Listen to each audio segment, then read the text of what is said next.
It started out innocent enough, exploring the town, looking for safety. But there's not much safety in a town filled with zombies. Out of every place in Threed, however, it's clear that the graveyard would be the safest place, so we headed there first. Unfortunately for us, there are horrors here that are far scarier than any zombie. The no good flies. Luckily, we can snot most of them out of the way. Eventually.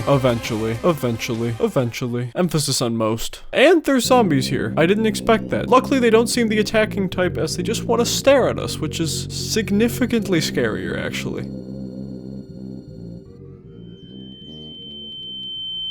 As kind as the zombies were, it wasn't exactly the most snuggly place, so we went to the hotel to get some rest. Surprisingly, this ended up being the scariest area of all. She is absolutely horrifying, so I'm gonna take her out as soon as possible. That is not what I meant. Oh, thank God. Okay.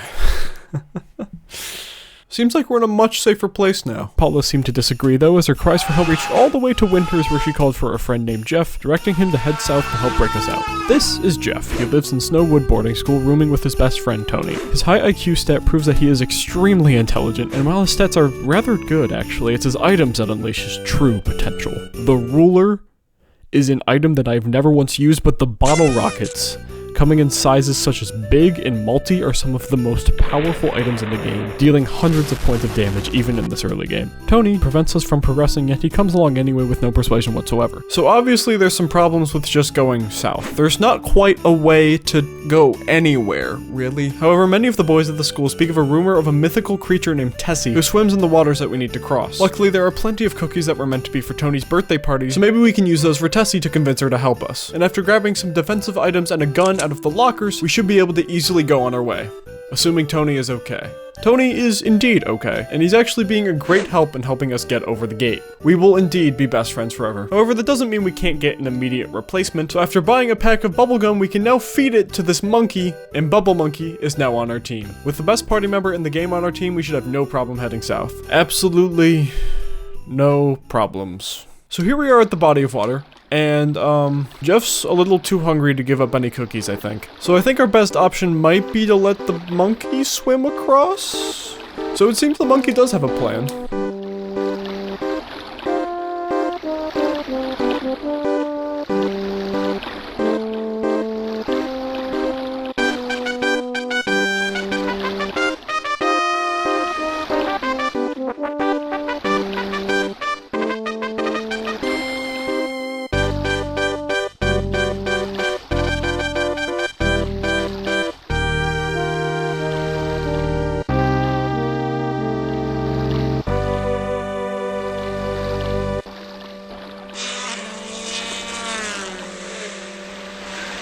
Only in Earthbound will you summon the purple Loch Ness monster by feeding a monkey a pack of bubblegum. And only in Earthbound will you have a dungeon with no entrance fee. Welcome to the Brick Road Dungeon, an absolute masterclass of dungeon design. And I would expect no less from a man who wants to turn himself into a dungeon. This dungeon is significantly worse. You can't even fight the boss here, because it's your sanctuary, not mine.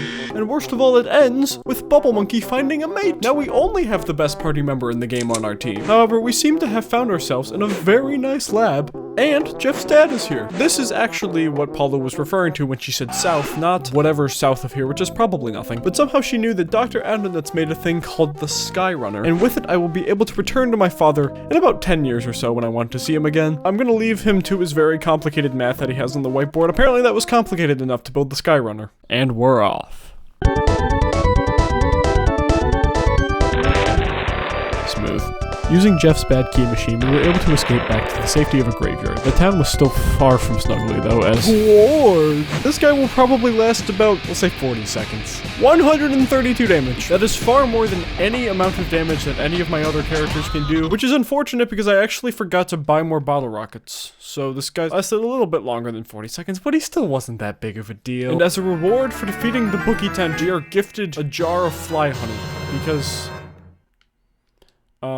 this is the guy I was supposed to talk to get the bottle rockets. He is so helpful.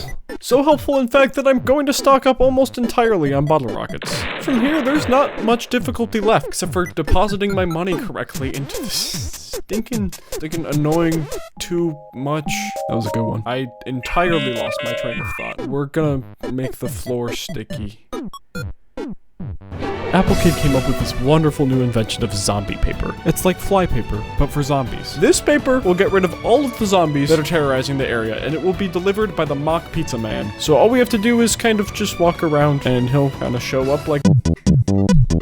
Luckily there is another tent around here, and I'm just gonna put the zombie paper down and see what happens. These tents will be real snuggly now. We can finally rest easy, which is something that I really needed apparently.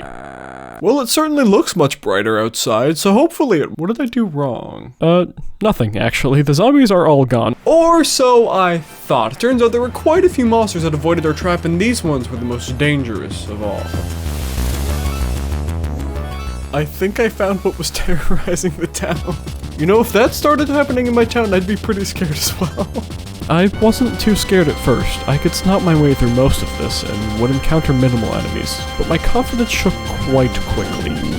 Oh, the mini-ghost. You can't get rid of the mini-ghost. Sick. The mini-ghost messed me up significantly more than I was expecting. No. I'm getting destroyed. That's not gonna work. Dingus. Okay, I can handle you too. Crap. This is a horrendous situation. I don't remember the last time I saved. I don't know if I saved. Please. Freaking barf. I think the best course of action is to just head back and do all of that again. Dear Lord. Here's what I do. I use the iframes from running away, eat the sandwich, and just zoom across the room. You don't keep the iframes for doors. Run so fast. Green. Why? No, it wasn't. That green swirl was a godsend. That was quite the experience. We are going to save. Now let's go ahead and do this correctly, yeah? Because I kind of need all three of them for what we're about to face. Are you...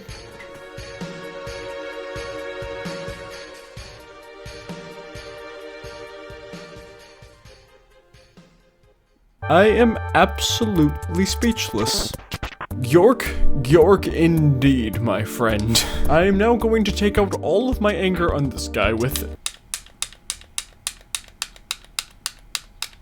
I literally have nothing to say. His name was Mini-Barf, that was funny. Master Belt was also a funny name, he mentioned that guy, and that guy, when alluded to in that way, makes him seem very intimidating. He might be the one behind this all. So we're gonna head up and see if we can find him to free 3. That, however, will have to be in the next episode. I don't know how much more Earthbound I can take at the moment. I lied, I can always take more Earthbound, especially in this situation because I'm very excited for what comes next, and I think you should be too. If you enjoyed this video, let's just say you're in for something special in the next one, so do what you must. I suppose I can give you a little teaser. Just look at him. Look at him. I think I needed another nap. That was quite the experience indeed. But if you happen to want more, here's the next episode. If it's not out yet, I'm so very sorry, but I truly hope you enjoyed this one.